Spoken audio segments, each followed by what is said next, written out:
Almost exactly a week ago, I got inspired in Zurich by a professor from the University of Lugano. He's called Gianluca Carabucci. And he said, managers create reliable employees. Leaders create leaders. When I heard that, I decided to change the intro of my TED Talk to what I just did and create a bracket, or more or less a bridge, for the two stories that I'm going to tell you. And the first story involves a couple of people. There's Mark and there's David. And Mark is a manager and David is his employee. Mark has undergone various trainings for management and leadership, and they've taught him that he has to let go. He has to let go because the new generations at work, they request freedom. They request a new way of work-life balance. So that's what he does. Mark has decided that David can work wherever and whenever he wants. David has children, and David has decided that his workday today, at least the last part of it, will happen in his car, in his convertible, on the way to kindergarten to pick up his kid. He's in charge of a project and he has created a project plan, and that was his goal. The project plan is finished, it's available, and now the account executive, Lisa, is in charge of bringing that to the client, and Lisa realizes that some of the things in there don't mean anything to her. And she relies on him to fix that so she can talk to the client. As I said, he's in the car, he's in a convertible, and he's driving along the streets. She calls him up. You can imagine how much she can understand while they're talking, and you can imagine how well concentrated David can be to look at a project plan while he's driving. Well, he can't. David has done his job. He has succeeded. He has delivered on his goals. What he doesn't do is care about others. He's not enabling others to do their job. So he might achieve his goals, but the others probably won't because they rely on it. The question is, why is that? And my experience is that companies, by the way of measuring their people, have turned into less social places.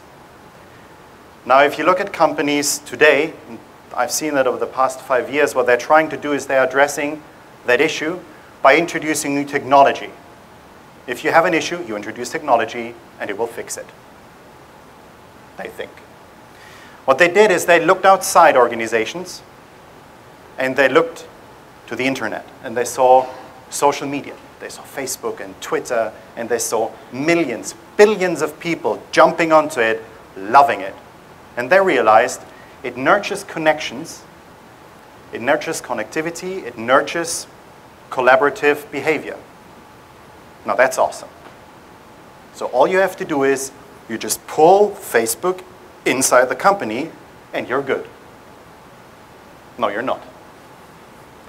All you get is a hype spike, and then it goes like, whoa. Because people realize networking, chatting, being there has nothing really to do with my work, because all I have to do is deliver on my goals. The motto of this TED Talk is the future, trying to find an answer. And I try to find an answer why that's the case. And I want to share that answer with you by playing a little game. Air balloon, basket, okay? So I'm floating in the air. Being in the air means I'm successful, I'm reaching my goals, my business is thriving. So that's cool. Suddenly I realize, it's not working anymore. I'm going down, not so successful. I have to lose weight. At least the basket has to lose weight. Because if I look outside the basket, what I can see is it's not safe ground. It's water. I hate water. And if I look exactly, I can see sharks. I hate sharks.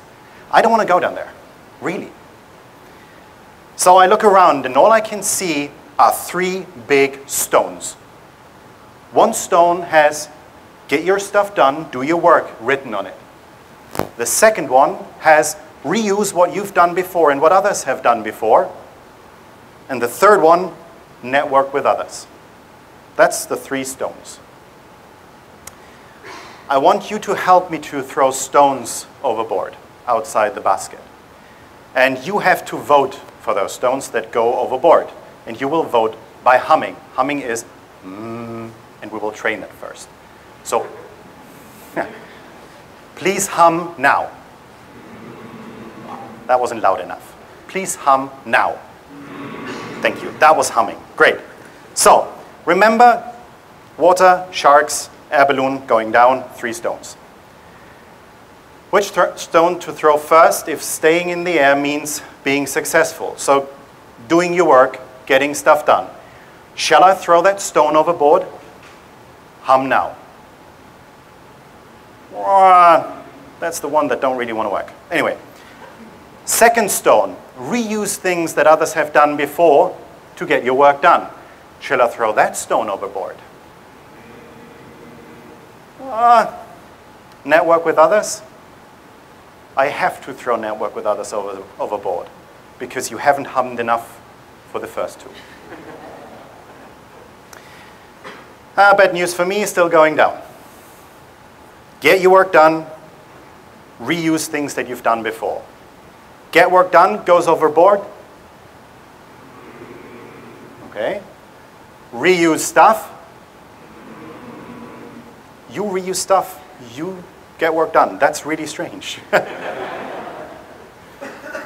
Okay, you're indifferent. In general, if you do that exercise with managers, the second thing that goes overboard is reuse stuff. Why?